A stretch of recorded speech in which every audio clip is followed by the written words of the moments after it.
সবাইকে শুভ নববর্ষের প্রীতি ও শুভেচ্ছা জানিয়ে আজকের রান্না আমি শুরু করছি। দেখো, আজকে আমি খাসির মাংস তৈরি করব।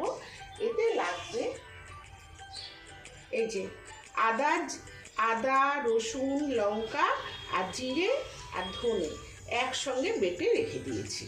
এবার আমি এই মশলাটা দিয়ে দেবো।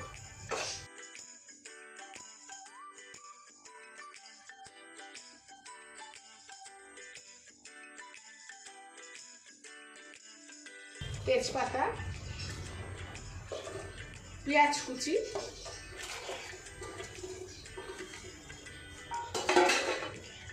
তেল,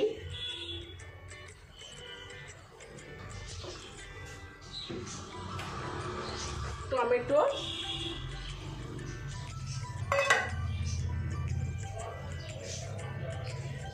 আন্দাজ মতো নুন,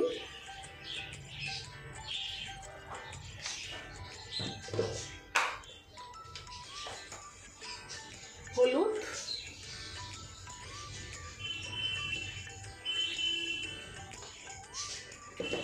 এবার আমি এই মশলাগুলো দিয়ে সব একসঙ্গে মেখে নেব। দেখো কিভাবে মেখে নিচ্ছি।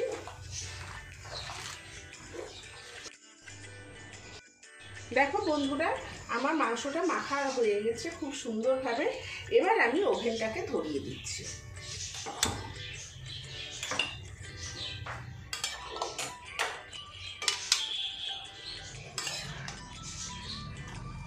আমি মাংসটাকে ঢেকে ঢেকে রান্না করব, তাতে মাংসের স্বাদটা খুব ভালো হবে আর তাড়াতাড়ি গলেও যাবে।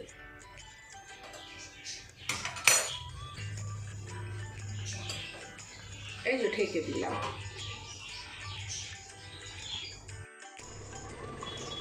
আমি ঢাকনাটা তুলে দেখি এবার কি কতটা হলো। এই যে দেখো কত জল বেরিয়ে গেছে মাংস থেকে। ঢেকে দিলে জল বেরোয় আর মাংসটাও ওই জলে ভালোভাবে সিদ্ধ হয়।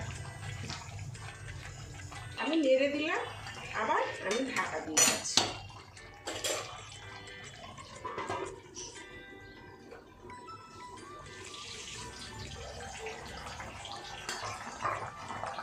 বন্ধুরা দেখো, আমার মাংসটা কষানো হয়ে গেছে। এই যে সাইড দিয়ে সব তেল বেরিয়ে গেছে। এবার আমি মাংসের মধ্যে গরম জল দিয়ে দেবো।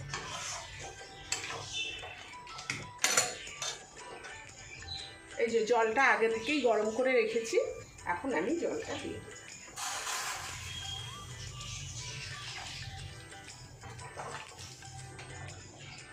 মাংস এমনিই গলে গেছে, বেশি জল দিলাম না, এইটুকু জল।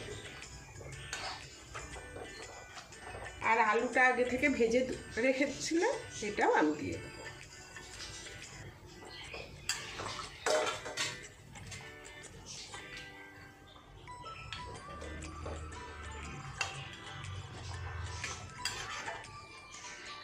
আমি এখন ঢেকে দেবো, কিছুক্ষণ সিদ্ধ হোক।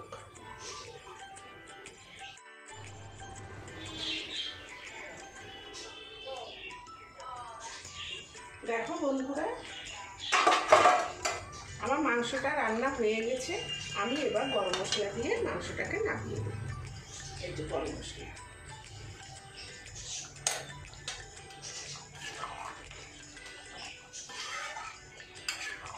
দেখেছো কত সুন্দর হয়েছে না মাংসটা। এবার আমি ওভেনটা নিভিয়ে দিচ্ছি। তোমাদের যদি এই রেসিপিটা ভালো লেগে থাকে তাহলে আমাকে লাইক, শেয়ার, সাবস্ক্রাইব অবশ্যই করবে আর কমেন্ট করে জানাবে তোমাদের এই রেসিপিটা কেমন লাগলো। ধন্যবাদ। আমি এবার মাংসটাকে নামিয়ে নিচ্ছি।